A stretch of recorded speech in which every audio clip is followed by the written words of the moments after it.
Shri Saraswati inter college Risia Bahraich के online शिक्षण कार्यक्रम में आप सभी का स्वागत है।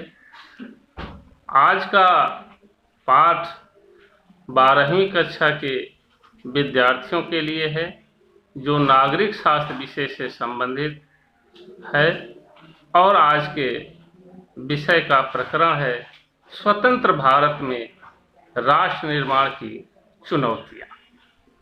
प्यारे बच्चों, आज हम देखेंगे कि देश में आज़ादी के समय नए राष्ट्र के निर्माण के संबंध में कौन कौन सी चुनौतियां थी और उसका किस प्रकार से सामना किया गया, किस प्रकार उनका निस्तारण किया गया। प्रत्येक नए राष्ट्र के निर्माण में अनेक चुनौतियों का सामना करना पड़ता है।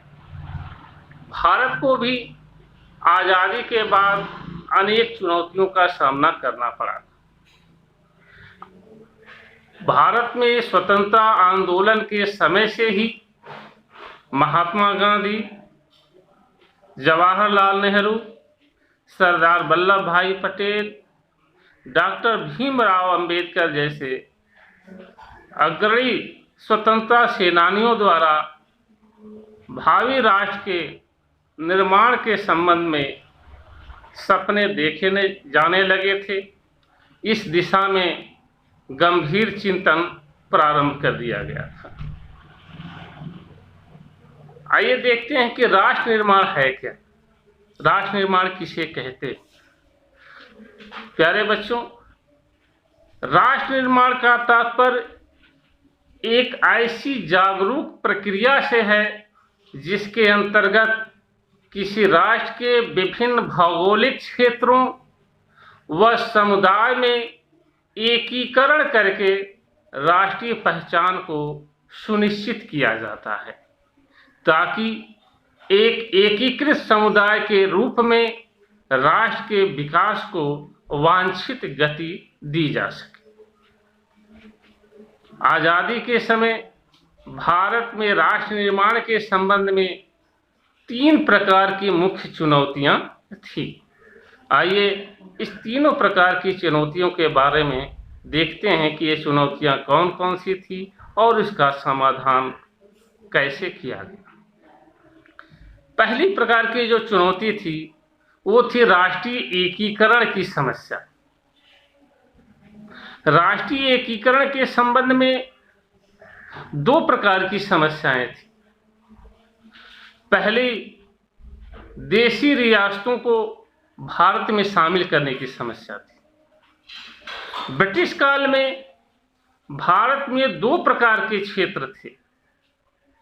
11 ऐसे क्षेत्र थे जिन पर अंग्रेजों का सीधा शासन था और इन 11 क्षेत्रों को प्रांत कहा जाता था। इसके अतिरिक्त भारत में 565 देशी रियासतें भी थीं, जो आंतरिक मामले में आज़ाद थीं, किंतु बाह्य मामलों में वे अंग्रेजों के अधीन थीं। और इस 565 रियासतों में भारत की उस समय की लगभग 25% जनता निवास करती थी। तो ये एक बहुत बड़ा भाग था जिसको भारत में विलय कराना, भारत में शामिल कराना यहाँ की क्षेत्रीय अखंडता के लिए आवश्यक था। अंग्रेजों से जब भारत को आज़ादी मिली तो इन 565 रियासतों को भी भारत में शामिल होने या अपनी इच्छा अनुसार पाकिस्तान में शामिल होने या किसी में भी शामिल न हो करके अपना पृथक अस्तित्व बनाए रखने की स्वतंत्रता अंग्रेजों द्वारा इनको भी प्रदान कर दी।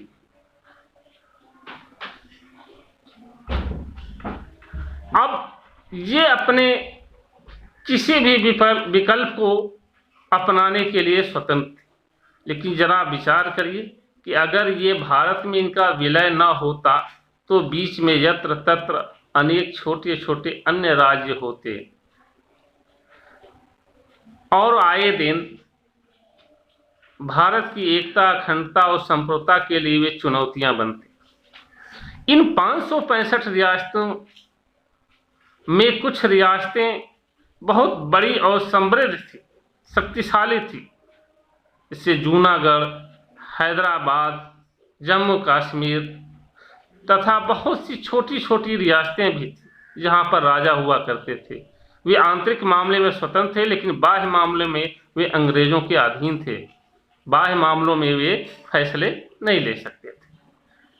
आप छोटी छोटी रियासतों के बारे में, छोटे छोटे राजाओं के कुछ बारे में जानते होंगे, जैसे राजा बाउंडी, राजा चरदा, राजा नानपारा, राजा फयाकुर, ये तमाम छोटी छोटी, राजा बलरामपुर स्टेट, ये तो छोटी छोटी रियासतें थीं जिनको भारत में मिलाना एक चुनौतीपूर्ण कार्य था। और इस चुनौतीपूर्ण कार्य को स्वतंत्र भारत के प्रथम गृह मंत्री और प्रथम उप प्रधानमंत्री सरदार वल्लभ भाई पटेल ने अपने कुशल नेतृत्व, दृढ़ इच्छा शक्ति, अपने आवश्यकतानुसार साम दाम और जहां जरूरत पड़ी वहां पर बल का भी प्रयोग करके इन 535 रियासतों को भारत में विलीन करा दिया, विलय करा दिया। उनकी सूझबूझ और उनके कुशल नेतृत्व के संबंध में अनेक प्रसंग मिलते हैं। 1928 में उन्होंने बारदोली सत्याग्रह में किसानों के आंदोलन का सफल नेतृत्व किया, इसलिए ग्रामीण महिलाओं द्वारा इनको सरदार की उपाधि दी गई। प्यारे बच्चों, सरदार वल्लभ भाई पटेल को भारत का लौह पुरुष और भारत का बिस्मार्क भी कहा जाता है। आप याद रखिएगा, लौह पुरुष तो आप शायद जानते ही हैं, लेकिन इनको भारत का बिस्मार्क भी कहा जाता है। राष्ट्रीय एकीकरण के संबंध में एक तरफ जहां देशी रियासतों को भारत में विलय कराना आवश्यक था, वहीं राष्ट्रीय एकीकरण के संबंध में एक दूसरे प्रकार की भी समस्याएं थी। भारत की सांस्कृतिक, भाषाई, धार्मिक भिन्नताओं के आलोक में, भाषाई, क्षेत्रीय, धार्मिक, सांस्कृतिक भिन्नताओं को ध्यान में रखते हुए भारत की राष्ट्रीय एकता को संरक्षित करना भी एक चुनौतीपूर्ण कार्य था। इसके लिए भाषाई आधार पर राज्यों का पुनर्गठन किया गया।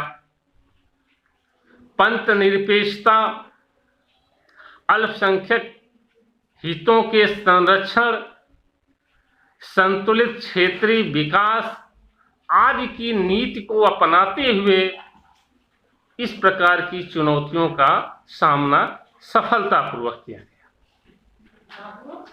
राष्ट्र निर्माण के संबंध में स्वतंत्र भारत के समय, आज़ादी के समय जो दूसरे प्रकार की समस्याएं थी वो थी सामाजिक आर्थिक विकास की चुनौती।